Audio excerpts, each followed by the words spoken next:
अस्सलाम वालेकुम जी। आज का लेक्चर हमारे पास है आरएल सर्किट, यानी एक ऐसा सर्किट जिसमें रजिस्टर और इंडक्टर दोनों होंगे।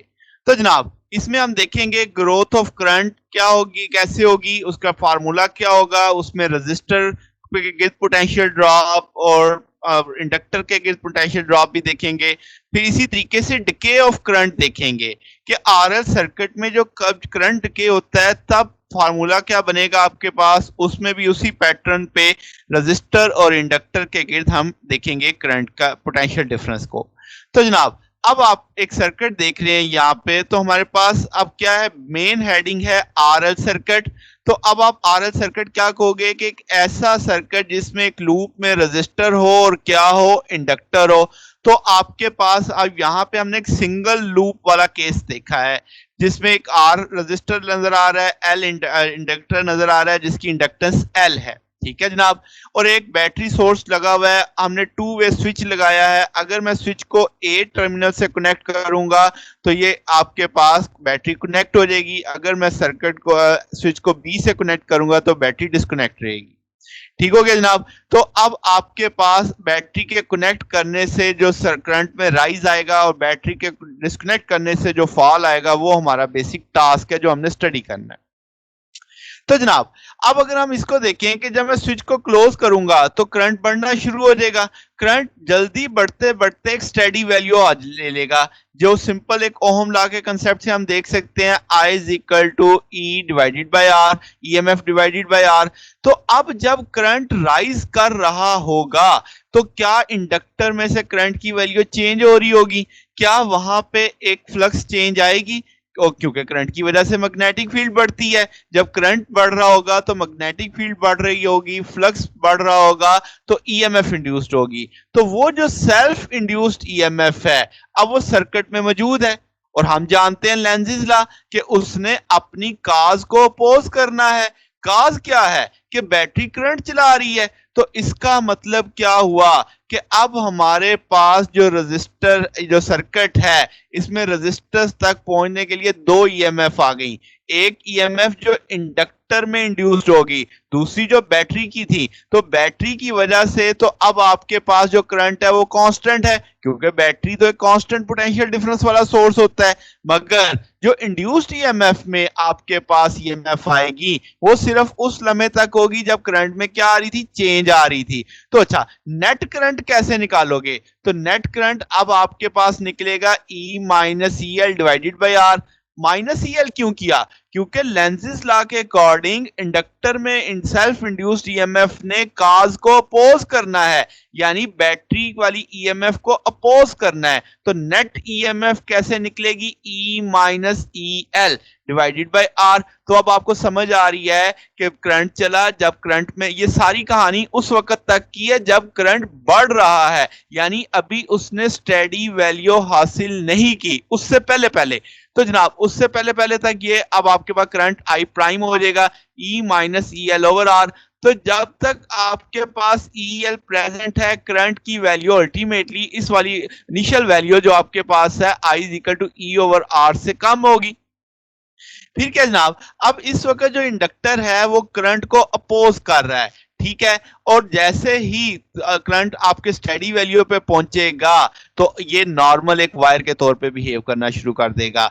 यानी जो लेंजिस लॉ वाली कहानी है ये सारी उस वक्त तक रहेगी जब तक करंट में चेंज आ रहा है, जब तक ईएमएफ इंड्यूस्ड हो रही है। जैसे ही करंट स्टेडी हुआ तो वो इफेक्ट खत्म हो जाएगा, इंड्यूस्ड जो सेल्फ इंड्यूस्ड ईएमएफ है वो खत्म हो जाएगी, वो इंडक्टर एक सादा वायर के तौर पे एक्ट करेगा। तो ये बहुत इंपॉर्टेंट कंसेप्ट था।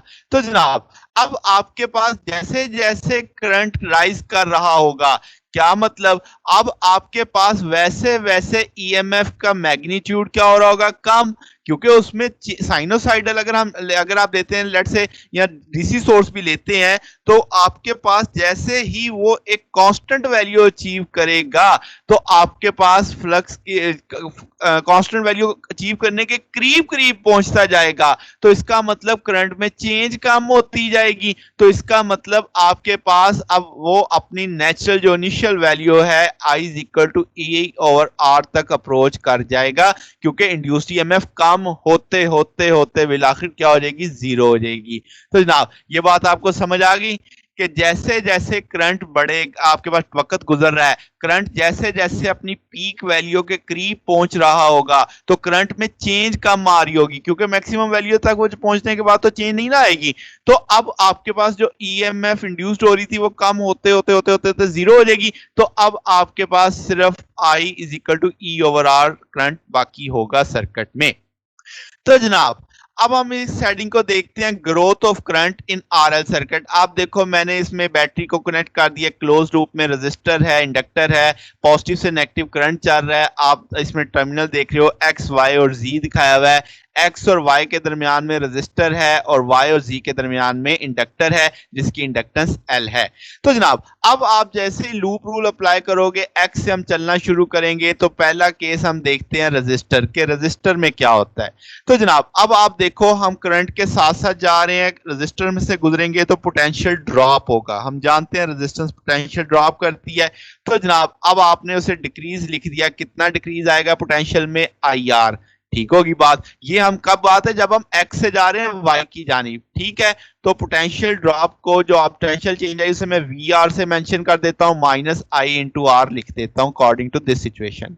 अब अगली चीज क्या आ जानी है, इंडक्टर आ जाना है। अब जैसे हमारे पास आई बढ़ रहा होगा तो क्या यहाँ पे ईएमएफ आएगी, induced EMF, self induced EMF, वो हमारे करंट को रोकेगी, अपोज करेगी अकॉर्डिंग टू द लेंज़ेस लॉ।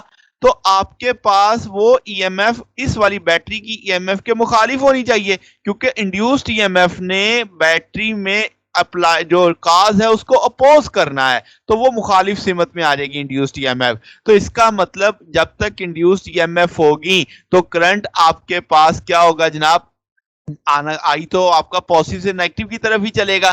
तो अब आपके पास जो ई एल है ये ईएमएफ के मुखालिफ होने की वजह से उस वाले करंट को रोकेगी। तो अब आपके पास जो इंड्यूस ईएमएफ है वो कितनी आ जाएगी, E L minus L D I over D t. तो इसका मतलब इतना पोटेंशियल ड्रॉप तो होगा। अब मैं देसी जुबान में समझाता हूं, मिसाल के तौर पे कि बैटरी ने चार्जेस को 10 जूल की एनर्जी दी, यानी ईएमएफ क्या होता है, वर्क पर यूनिट चार्ज। तो हम कहते हैं 10 जूल का वर्क हुआ था चार्ज पे, तो चार्ज ने एनर्जी हासिल कर ली 10 जूल की। लेट्स से एग्जांपल से समझा रहा हूं, तो रजिस्टर में से गुजरा तो 3 जूल जाया कर दिए। अब 7 जूल बचे थे वाई तक पहुंचते पहुंचते। अगर मैं ये मानूं कि इंडक्टर की अपनी कोई रेजिस्टेंस नहीं है, जस्ट वो वाली मुखालफ आएगा जो ईएमएफ इंड्यूस्ड होगी, तो ऐसी हालत में इंड्यूस्ड ईएमएफ उतनी होगी जितना, अब आपके वो कैसे निकलेगा, E L is equal to minus L D I over D t. तो ये पोटेंशियल चेंज होगा। तो अब वाई से जब हम जी तक पहुंचेंगे तो सारे 7 जूल खा चुका होगा, हम लो पोटेंशियल तक अप्रोच कर चुके होंगे। बात समझ आ गई। तो इसका मतलब ये होगा कि अब आपके पास जो जैसे जैसे हम वाई से जी की जानिब जाएंगे जो कि इंड्यूस्ड ईएमएफ के मुखालिफ में होगा, तो इसका मतलब मुझे एक तरह से एक पोटेंशियल को अबूर करना है। तो उस पोटेंशियल को अबूर करने में मेरी एनर्जी खर्च होगी, तो वो एनर्जी उतनी होगी ना जितनी इंडक्टर में इंड्यूस हुई है। तो इंड्यूस कितनी हुई वो इस फार्मूले से पता चलेगी, minus L D I over D t. तो कहानी समझ आ रही है कि अगर कोई पूछे कि इंडक्टर ने कितना पोटेंशियल ड्रॉप पैदा किया या कितना पोटेंशियल ड्रॉप हुआ, तो आप कहेंगे वो होगा E is equal to minus L D I over D t. तो ये तो इसका मैथ था। अब मैंने आपको फिजिक्स भी समझाई इसकी कि जब चार्जेस ने यहां से जाना है Y से Z की जानिब, तो एक मुखालिफ पोटेंशियल आ रहा है, तो उसको उस पोटेंशियल पे ओवरकम करके दूसरी जानिब जाना है। तो जब वो दूसरी जानिब जाएगा तो उसकी एनर्जी कंज्यूम होगी, यानी पोटेंशियल ड्रॉप होगा। तो अब आपके पास वो पोटेंशियल ड्रॉप उतना होगा जितना वहां पे ईएमएफ इंड्यूस थी, जितनी मुखालिफ ईएमएफ मौजूद थी। तो अब आपके साथ पता चल गया आपको कि इस तरीके से हम इस चीज को सोच रहे हैं, पोटेंशियल चेंज को देख रहे हैं। बात समझ आ गई? तो बैटरी पे तो हम वापस पहुंच चुके हैं नेगेटिव टर्मिनल तक। तो बैटरी के जब हम जाएंगे जी से एक्स तक तो दोबारा नेगेटिव से पॉजिटिव पे जाएंगे, यानी लो पोटेंशियल से हाई पोटेंशियल पे जाएंगे तो गेन कर लेंगे। तो प्लस ई का साइन आ गया आपके पास। प्लस ई क्यों आया? क्योंकि हम लो पोटेंशियल से जा रहे हैं हाई पोटेंशियल तक। तो हम एक्स से चले थे, वापस एक्स पे पहुंच गए। तो जनाब अब आपने तीनों जगह देखा, तो हमें पता चला रेजिस्टेंस में ड्रॉप होगा, हमें पता चला इंडक्टर में ड्रॉप होगा, हमें पता चला आपके पास बैटरी में गेन आएगा। तो जनाब तीनों चीजों को लेके किरचॉफ का सेकंड रूल लगा देते हैं, loop rule. Sum of all potential changes through a close surface close path should be equal to zero. तो अब आप जानते हैं माइनस आई आर क्योंकि ड्रॉप हो रहा है रेजिस्टेंस में, minus L D I over D T क्योंकि वो भी ड्रॉप कर रहा है, प्लस ई क्योंकि गेन कर रहे हैं। तो sum of all voltage changes should be equal to zero. यहां से ई अगर मैं आपके पास इधर रखूंगे नेगेटिव फैक्टर दूसरी तरफ चले जाएंगे तो पॉजिटिव हो जाएंगे। तो अब यहां से ये टूल बन चुका है, बुनियादी टूल हमारा ये आ गया। अब मैं क्या करता हूं, आई आर को वापस उधर करता हूं तो ई माइनस आई आर बराबर आ जाएगा L D I over D T. मैं चाहता क्या हूं? मैं चाहता हूं कि आपके पास हमें टाइम फैक्टर का समझ आए कि आपके पास यहाँ पे हमें चार्जिंग का एक तरह से उसमें करंट की ग्रोथ को समझना है विद रिस्पेक्ट टू टाइम। तो जनाब अब अगर L कांस्टेंट था, L को भी दूसरे एंड पे ले जाते हैं तो डी आई ओवर डी टी आ जाएगा। अब मैं क्या करता हूं, फिर थोड़ा सा अरेंज करता हूं, डी टी को लेफ्ट पे ले जाता हूं, L को राइट पे ले आता हूं। तो अब इसे तरतीब दे के हमने इस पैटर्न पे लिख लिया L D I E minus I R, और ये चीज बराबर आ गई डी टी के। तो अब आपने दोनों तरफ इंटीग्रल ले लिया है। अब आप जानते हैं कि आपके पास क्या है जनाब, L कांस्टेंट था, बाहर ले लो। तो अब आप जानते हैं natural E minus I R, क्योंकि आई नीचे है, ऊपर आई का डेरिवेटिव भी मौजूद है, तो उस पूरे फंक्शन का आप क्या ले लोगे, नेचुरल फॉर्म में आ जाएगा। तो अब आपके पास टी प्लस के है। तो जनाब अब आपने क्या किया, आर से मल्टीप्लाई भी करना था, डिवाइड भी करना था, ताकि एग्जैक्ट वही शेप बन सके आपके पास। तो ये इसलिए natural E minus I are plus T plus के यहाँ पे क्या है, इंटीग्रेशन कांस्टेंट है। तो जनाब अगर मैं बाउंड्री टाइम जीरो था जब, तो उस वक्त तो करंट भी जीरो था। तो अब आप यहाँ पे जब आई जीरो करोगे तो टी भी आपके पास यहाँ पे क्या, ये फैक्टर जीरो हो जाएगा आई आर वाला, तो टाइम भी जीरो हो जाएगा। तो के बराबर आ जाएगा किसके, minus inductance divided by R, यानी रेजिस्टर नेचुरल ऑफ ई यानी ईएमएफ बराबर के। अब जनाब के की वैल्यू मालूम पड़ गई है, वो इस इक्वेशन में लगाई जा सकती है। जब मैं इस इक्वेशन में वैल्यू प्लेस करूंगा तो वो इस शक्ल में आ जाएगी, minus L over R natural E minus I R और T minus L over R naturally. अब जनाब मैं इन नेचुरल वाले फैक्टर्स को इकट्ठा कर लूंगा, एल ओवर आर कॉमन लिया जा सकता है, जब बीच में माइनस आए तो डिवाइड किया जा सकता है नेचुरल वाले फंक्शन को। तो अब आप आर भी दूसरी तरफ ले जाओ, एल भी दूसरी तरफ ले जाओ, तो आप लिख सकते हो R T divided by L, साथ में माइनस चल रहा है, और ये बन जाएगा natural E minus I are divided by. तो अगर मैं दोनों तरफ आपके पास एंटी नेचुरल ले लूं तो आप इसे इस तरह लिख सकते हो E minus I R over E, और ये एक्सपोनेंशियल की फॉर्म में आ जाएगा E minus R T over L के तौर पे। अगर आप इसे थोड़ा सा क्रॉस कर देते हो तो ये ईएमएफ इस तरफ जाके मल्टीपल हो जाएगी, तो आप इसे लिख सकते हो ई माइनस आई आर, और ये फंक्शन ऐसे आ जाएगा। तो जनाब अब अगर आप इन दोनों ईएमएफ वाले फंक्शन को एक तरफ कर लो तो आई आर नेगेटिव है, दूसरी तरफ जाके पॉजिटिव हो जाएगा। तो इस शक्ल में अब आप ईएमएफ कॉमन ले सकते हो, तो वो अब आप इस तौर पे लिखोगे कि आई बराबर आ जाएगा E divided by R, one minus E minus R T over L. तो ये करंट की ग्रोथ का फार्मूला पता चल गया मुझे। तो आपके पास ई ओवर आर तो है ही है, तो यहां पे देखो, तो one minus E minus R T over L, ये वो फैक्टर है ब्रैकेट में लिखा हुआ जो मुझे करंट की ग्रोथ समझाएगा। तो ये इक्वेशन मुझे आरएल सर्किट में करंट की ग्रोथ समझाती है। जब मैं टी जीरो ले लूंगा तो ये ऊपर वाला फैक्टर जीरो हो जाएगा, तो ई की पावर जीरो वन होता है, तो वन माइनस वन जीरो, तो करंट जीरो आ गया। हमने यही चीज समझी थी, जब टाइम जीरो होगा तो करंट भी जीरो होगा।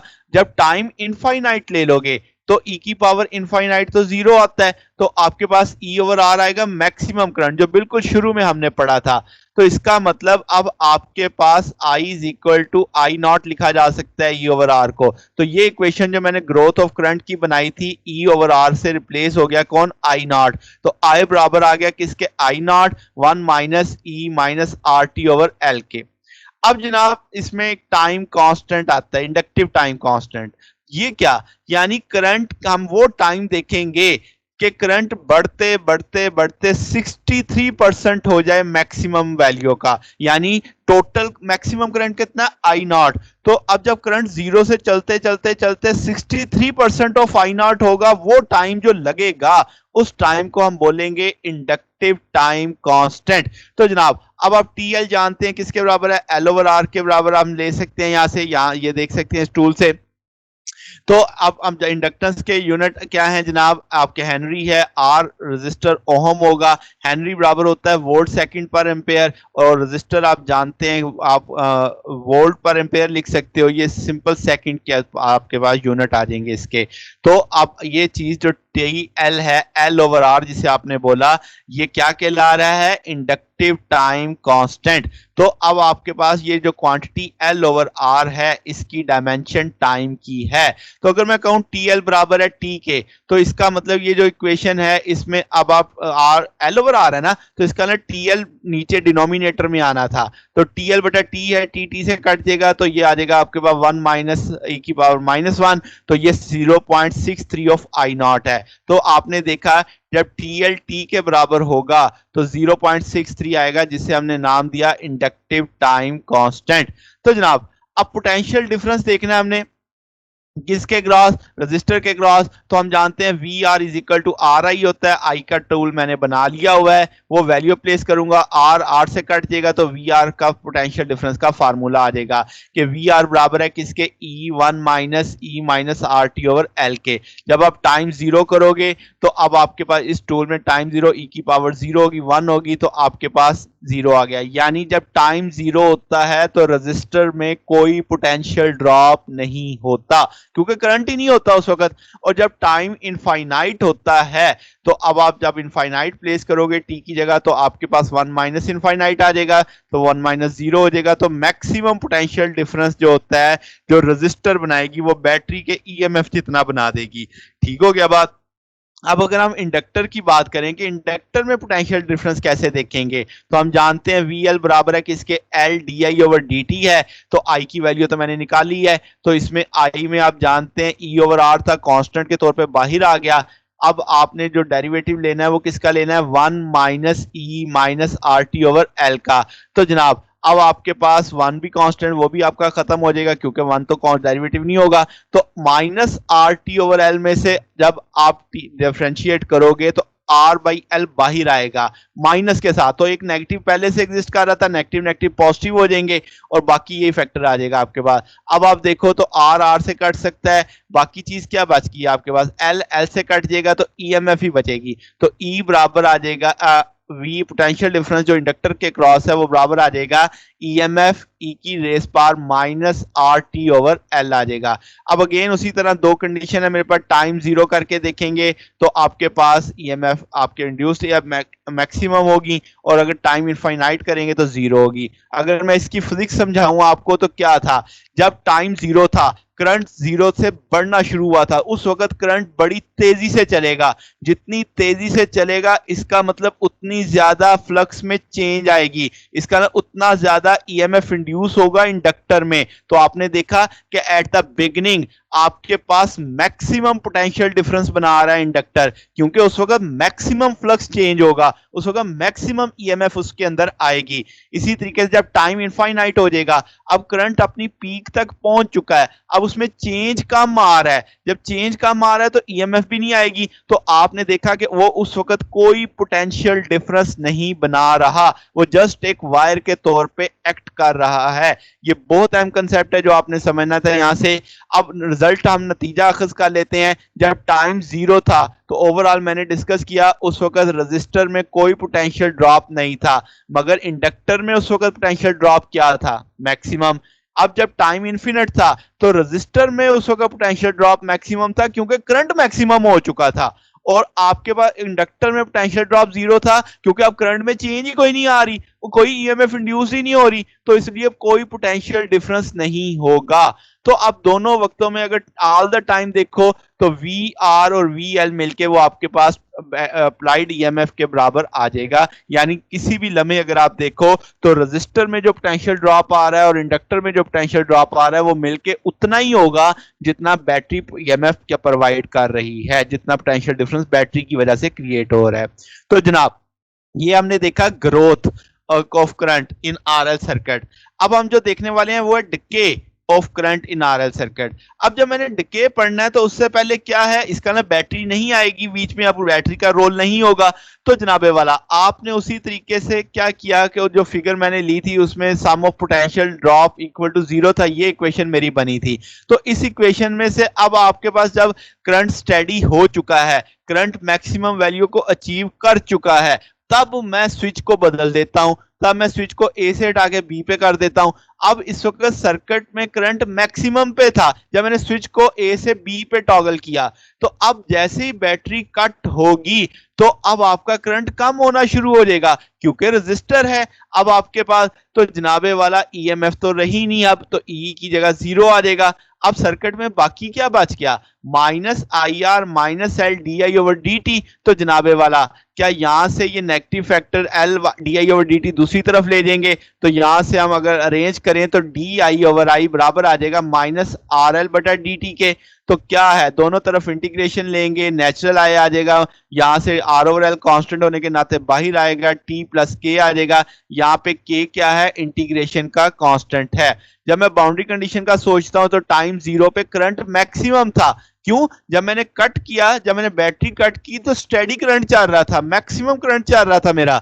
तो जनाब अब ये कंडीशन लगाएंगे तो आप कहोगे एल नेचुरल आई नॉट आ जाएगा और टी जीरो हो जाएगा, तो के की वैल्यू आ गई नेचुरल आई के तौर पे, आई नॉट के बराबर पे। तो आप ये वैल्यू इस इक्वेशन में लगा सकते हो। जब आप इस इक्वेशन में लगाओगे तो अब आपके पास natural I is equal to minus R by L T plus natural I not आ जाएगा। ये दूसरी तरफ जाएगा तो माइनस हो जाएगा।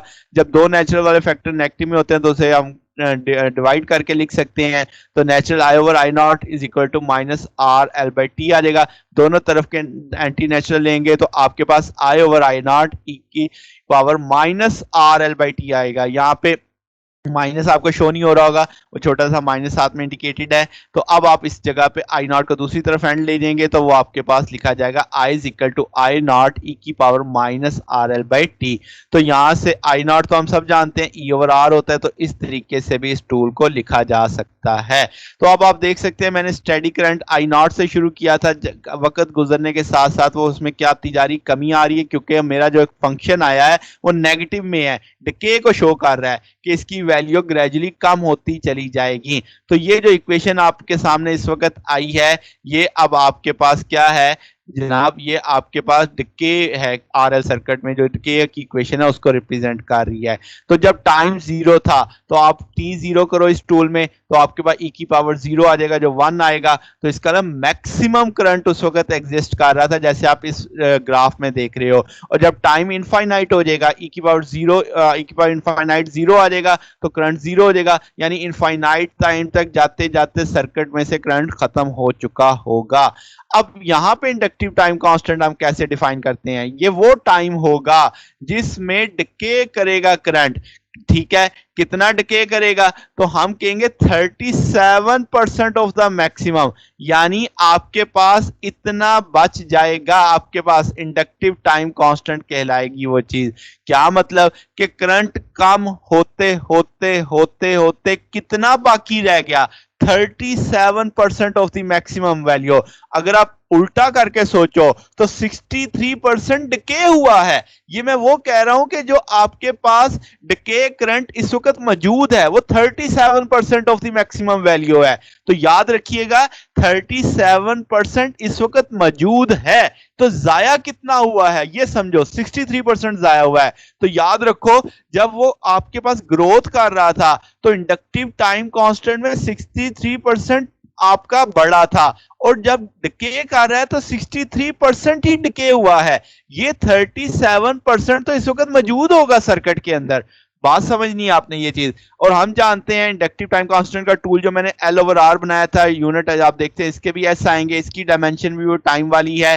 तो अब आपके पास अगर मैं जो टूल मैंने पढ़ा तो ये था I is equal to I not E minus R over L T. तो टी की जगह हम टाइम कांस्टेंट लगा दें तो वो फैक्टर कट जाएगा, तो आपके पास ई की पावर -1 आ जाएगा जो कि 0.37 ऑफ आई नॉट होगा। यानी जब इंडक्टिव टाइम कांस्टेंट गुजरेगा तो इस वक्त सर्किट में कितना करंट मौजूद है, 0.37 ऑफ आई नॉट। तो जाया कितना हुआ, 0.63 ऑफ आई नॉट। ठीक होगी बात। अब हम पोटेंशियल डिफरेंस देखेंगे, रेजिस्टर की वजह से कितना होता है पोटेंशियल डिफरेंस का फार्मूला, V बराबर आ जाएगा आर आई के। आई का टूल मैं बना चुका हूं, वो वैल्यू प्लेस हो जाएगी, आर आर से कट जाएगा, तो वी आर बराबर आ जाएगा E M F E raise पर minus R T over L के। जब टाइम 0 लूंगा मैं तो आपके पास ये फैक्टर ई की पावर 0.1 आ जाएगा, तो ईएमएफ मैक्सिमम आएगी। जब टाइम इनफाइनाइट लूंगा तो इसका ना कोई पोटेंशियल ड्रॉप नहीं आएगा। तो आप सोच सकते हैं कि शुरू में तो करंट मैक्सिमम था तो रेजिस्टर में ड्रॉप भी मैक्सिमम होगा, और जब टाइम इनफाइनाइट था करंट 0 हो गया था तो अब आपके पास कोई ड्रॉप भी नहीं होगा। सेम कंसेप्ट पे अब हम पोटेंशियल डिफरेंस देखेंगे अक्रॉस इंडक्टर। तो जब इंडक्टर का टूल मैं लगाऊंगा D I over D T, I का जो टूल मैं बना चुका हूं उसमें से ई ओवर आर बाहर ले लेंगे, उसी तरीके से डिफरेंशिएट करेंगे, आर आर से कट जाएगा, एल एल से कट जाएगा, माइनस साइन आ गया, माइनस ई की power minus R T over L आ जाएगा। अब आपके पास जो टी है वो किसके बराबर आ जाएगा, that is V L is equal to minus ही आया, maximum potential difference EMF of the battery आ रहा है। माइनस साइन क्यों आ रहा है, क्योंकि अब डिके हो रहा है ना, तो जो ईएमएफ अब आएगी वो उसको कम होने से रोकेगी, यानी वो उसे बढ़ाना चाहेगी, तो इसलिए इसके साथ नेगेटिव आ रहा है क्योंकि वो कम हो रहा है मगर ईएमएफ उसे उल्टा उतना ही बढ़ाना चाह रही है। तो एट द इनिशियल टाइम, तो अब आपके पास जब टाइम 0 था तो इसका मतलब उस वक्त आपके पास वो जल्दी से डिके होना चाह रहा है, जल्दी से उसकी वैल्यू नीचे आना चाह रही है, तो इसका ना उतना ज्यादा फ्लक्स चेंज होगा, उतनी ज्यादा ईएमएफ आएगी। क्योंकि अब करंट कम हो रहा है तो इंड्यूस ईएमएफ चाहेगी वो कम ना हो, मुखालफत की वजह से साथ में माइनस साइन इंडिकेट हो रहा है। तो टाइम जब इनफाइनाइट आएगा तो अल्टीमेटली उस वक्त तक तो करंट आपका स्टेडी हो, एक तरह से 0 हो चुका होगा, इसका ना उस वक्त चेंज नहीं आएगी, इसका ना कोई ईएमएफ इंड्यूस नहीं होगी। तो जनाब अब अगर हम इसका रिजल्ट देखें तो टाइम 0 था तो आपके रजिस्टर में मैक्सिमम ड्रॉप हो रहा था क्योंकि करंट मैक्सिमम था, और जब आपके पास टाइम 0 था तो potential difference across the inductor 0 था क्योंकि अब आपके पास उसमें से तो कोई चेंज आ ही नहीं रहा था। जब टाइम इनफाइनाइट हुआ तो आपके रेजिस्टेंस में से पोटेंशियल डिफरेंस 0 हो गया और इंडक्टर में आपके पास पोटेंशियल डिफरेंस क्या आ गया, मैक्सिमम आ गया। तो जनाब अब ये आपके पास सिचुएशन थी जिसमें आपने देखा कि आरएल सर्किट है, तो आपने इसमें ग्रोथ ऑफ द करंट देखा, आपने इसमें डिके ऑफ द करंट देखा। तो जनाब मैथमेटिकल टॉपिक है ज्यादा मगर कंसेप्ट बड़ा सादा सादा है, जैसे आपने आरसी सर्किट पढ़ते हैं सेम उसी कंसेप्ट पे ये भी टॉपिक चल रहा होता है। तो जनाब अगर आपको इस टॉपिक में कोई बात पूछनी हो, कोई क्यूरी, कोई डाउट हो तो आप कमेंट्स कर सकते हैं। वीडियो अच्छी लगी हो तो वीडियो को लाइक कीजिएगा, दोस्तों के साथ शेयर कीजिएगा और चैनल को सब्सक्राइब कीजिएगा। आज के लिए बस इतना ही, बाकी इंशाल्लाह फिर नेक्स्ट देखेंगे। ओके, अल्लाह हाफिज।